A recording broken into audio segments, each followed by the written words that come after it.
What's up? I'm AJ and welcome back to Gen Z Garage. In today's episode, we're going to be talking about all things Rochester 400 TBI. As you can see, I have a bunch of them right here. And for all you Fiero owners, I have a really cool upgrade and I'm going to tell you about it. So let's get started. You might have found this video because you're interested in rebuilding your Rochester throttle body. Well, what you may not know is that there are multiple versions of this throttle body released over the years. These throttle bodies were found in various configurations from 1982 all the way until 1992. Depending on your vehicle or engine configuration, the throttle body was changed slightly. More precisely, the bigger the engine, the larger the throttle body. The smaller engine vehicles can upgrade to the larger version of the throttle body. However, you cannot install the smaller throttle bodies on the larger engines.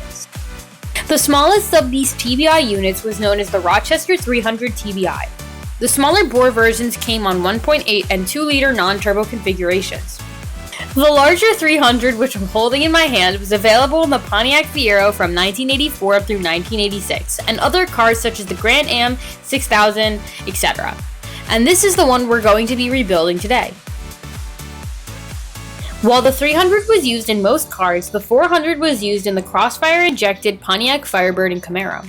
As you can see here, instead of a single 300, Crossfire injection used two 400s. The Firebird and Camaro had a 5-liter V8, thus it needed two of the Fiero's standard bore size. They are connected and controlled through a combined throttle linkage at the center.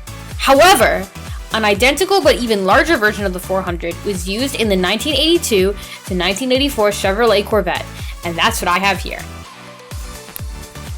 When I measured the stock Fiero's TBI, the narrow bore size measures in at 43 millimeters.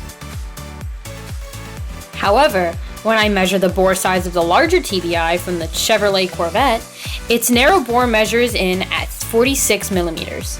That's because the Corvette has a 5.7 liter and thus requires 6 to 7% more flow per throttle body. Of course, if 46 millimeters is not enough, there's the ultra-rare Holley 3739 TBI, which has an even larger bore of 50 millimeters, which is overkill on a stock Fiero.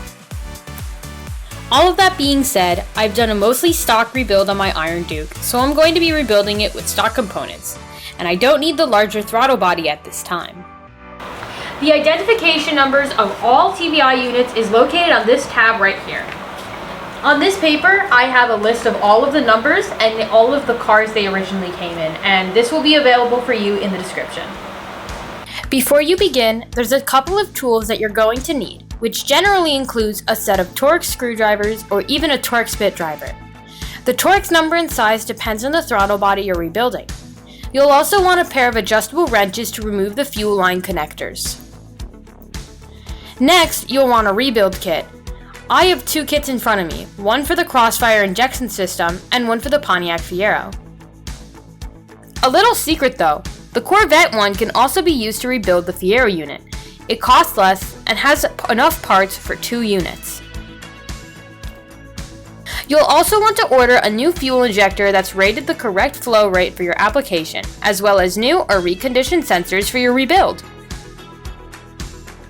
We start the disassembly by removing the sensors, beginning with the idle air control valve. If you intend to reuse this, make sure you're careful not to damage the connector.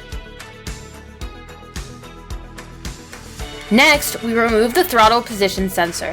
Make sure you keep the screws in any brackets you removed. A new sensor does not always come with replacements. Next, we begin disassembling the fuel neck. There are a total of 5 screws on top. All 5 of these screws have the same head and Torx bit size. 2 are short and 3 are longer. You'll need to reuse these. The top cover should come off without much resistance. If it does not easily come off and you're sure all 5 screws have been removed, you can carefully pry it off as shown. Before we can remove the lower portion of the fuel neck from the body, you have to remove the fuel line adapters. These are often stuck into the body hard and require a lot of persuasion. You may need to carefully clamp the throttle body into a vise. Keep in mind, for single unit applications, the feed and return line adapters are different, so make sure you remember which one goes where. Otherwise, you're going to have fuel pressure and delivery problems. Generally, the one with the larger opening goes on the left and the one with the shorter opening goes on the right. Next, we remove the fuel injector. The easiest way to do this is by placing a crescent wrench across the bridge and use it as a fulcrum to pry the injector out with a large flat blade screwdriver. It should come out fairly easily. With the injector out, we can now remove the rest of the fuel neck. It's held in place with 3 Torx screws that are all the same size and length. The last thing we'll disassemble is the fuel pressure regulator. It was attached to the underside of the top of the fuel neck. This is attached using 4 small Torx bit screws. Be careful when you remove this. There is a large spring underneath that can fly out and get lost. I recommend pushing down on the top while you undo the screws so as not to get attacked when it comes off.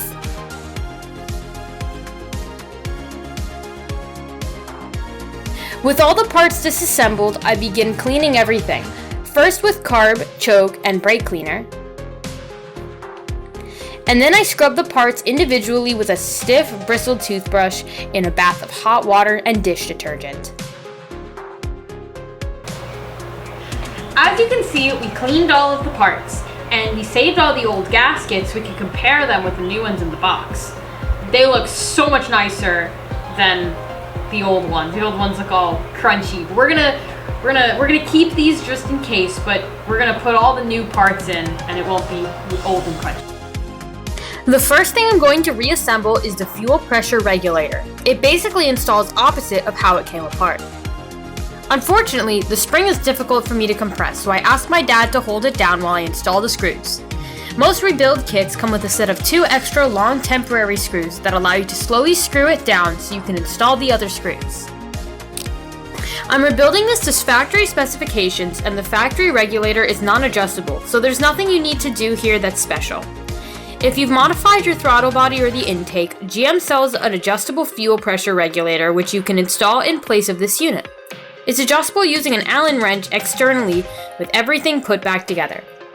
Keep in mind, if you need more than 14 psi, you will also need to change out the spring, as well as the fuel pump. When you install the gasket, make sure you install the correct side facing up. One side is a pocket for the spring, while the other is a stopper for the fuel neck.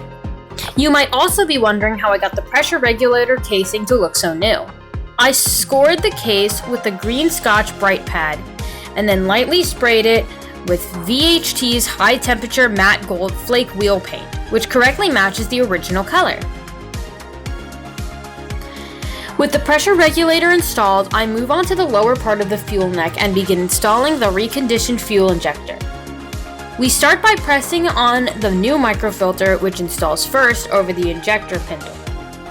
Next, we coat the small rubber O-ring with the supplied lubricant and then slip it over the tip of the injector. Then, we take the large rubber O-ring, coat it with the supplied lubricant, and install it first into the lower housing, then install the metal ring on top of it. It's important to remember how these get installed. The rubber O-ring goes first, and then the metal retaining ring. You may notice that your instructions say to do the opposite. This is incorrect, and is not how they were installed from the factory. There is already a ridge in the cup of the fuel arm where the rubber O-ring sits, and the metal washer then provides support at the top for the rubber O-ring to compress and seal against when under pressure. Everything should be installed in order according to the diagram on the right. I lubricate the lower ring again and firmly press the injector into the housing.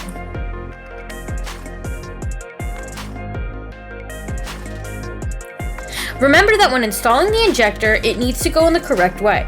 There's a positive and negative for the injector. As you can see, there is a notch in the housing that's specifically meant to hold the injector in place. The small metal dowel that protrudes from the side of the injector fits into the slot when properly installed. This prevents the injector from spinning or being installed backwards. Next, we begin installing the 2 gaskets that seal the top and the bottom of the fuel neck, starting with the smallest of the 2. I use a little bit of specialized RTV sealant that's specifically meant for fuel applications. This is largely unnecessary as the gaskets are meant to go on dry, but doesn't hurt. Just be sure to use very little as you don't want it getting into the fuel system itself. With the two gaskets on, I can reinstall the two halves of the fuel neck. But wait! Don't forget to install the foam O-ring gasket. You may be wondering what purpose this little gasket serves. The fuel pressure regulator absorbs vibrations and pulsing from the fuel system, so this is not fixed to the bottom so as to not transmit vibrations. However, the base of the throttle body is exposed to air that is outside of the air cleaner. This foam compression gasket prevents unclean air and bugs from getting sucked into the throttle body, so make sure you replace this too. With the two pieces now married, I begin installing the 5 smaller screws that hold them together. Remember, the 2 short ones go on the injector and the longer 3 go on the neck itself. We can now install the fuel neck to the throttle body base. It's held in place by 3 screws as shown. Next, I install the fuel line adapters. I use the new plastic washers supplied in the rebuild kit. Remember, the ones with the larger holes goes on the left, while the one with the smaller hole goes on the right.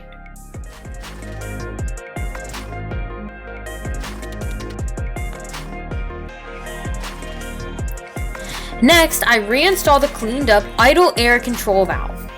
Make sure you install this with the new flat gasket that comes with the kit. This not only seals the valve from outside air, but also ensures proper spacing for the pintle. Next, we'll install the throttle position sensor, but first I want to show you a kit that was used on a select few vehicles, but that can be installed on any 300 or 400 model TBI. It's a heat shield that attaches to the side of the TPS and also comes with new screws. This was typically used in applications where the throttle body sat directly next to an EGR valve as shown. Unfortunately, it was not always used in this case because of cost. Installing one can go a long way to improving the longevity of the TPS. I begin reinstalling the throttle position sensor. It's worth mentioning that as you install components, you'll want to grease the throttle linkage and throttle bushings. I used a dry Moly lubricant spray from 3M that allows me to focus the spray directly into the throttle bushing on all ends of the shaft. Make sure to also lubricate the bushings from within the throttle bore as well.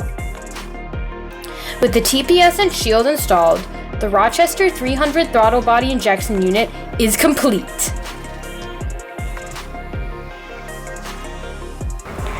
Thank you for watching. I hope you enjoyed watching me rebuild this throttle body as much as I enjoyed rebuilding it. In the next video, we're going to be repairing the engine bay for the reinstallation of the engine. But before you go, I'd like to tell you a little bit about the SEMA Action Network. Recently, I've been growing concerned with the fact that almost all cars today are starting to look alike. Growing up, my parents always had somewhat unique cars, and I've recently learned that an abundance of overregulation has led to this. I reached out to the SEMA Action Network to see how I can get involved and make a difference for my generation. I'm going to be supporting SEMA SAN to fight for our right to work on our classic cars. Please watch this quick 20-second video from the SEMA Action Network director. Joyriding in a classic like this Model A Coupe, man, there's nothing like it. If you're into cars and trucks like I am, chances are that you know the fight to keep these cars on the road is a never-ending battle. The government targets vehicles of all kinds, new and old, lifted and lowered, rotted and restored. Your help is needed more than ever to safeguard our hobby now and for future generations. This is your call to duty. Get involved and let's keep driving.